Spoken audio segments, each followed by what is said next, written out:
À partir de ce lundi, les paquets de cigarettes vendus dans l'Union européenne devront arborer une nouvelle étiquette. Voilà, dans le paquet qu'on a reçu jeudi, dans la livraison de jeudi, il y avait l'étiquette traçabilité sur les nouveaux paquets. Ça n'y était pas avant. Et ça n'y était pas avant. Cette étiquette est en fait un code d'identification qui doit permettre de tracer le parcours d'un paquet du fabricant au consommateur. Une mesure censée limiter la contrebande et ses effets très négatifs sur l'activité et le chiffre d'affaires des buralistes français. La contrebande, sur l'impact qu'elle a sur mon activité, c'est entre 50 et 60% de pertes.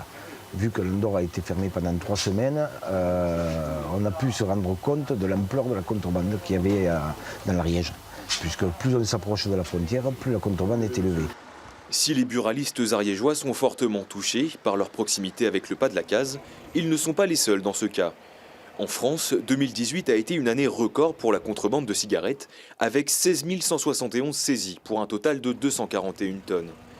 Des chiffres liés à la hausse du prix du tabac, en France, mais également au niveau européen. À l'horizon 2020, le paquet de tabac sera à 10 €.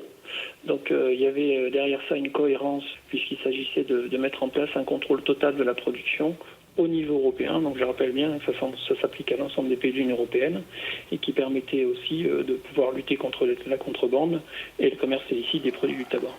Une mesure intéressante, mais pas suffisante selon les buralistes français, qui, au-delà de la lutte contre les trafics, attendent surtout une harmonisation des prix du tabac au niveau européen.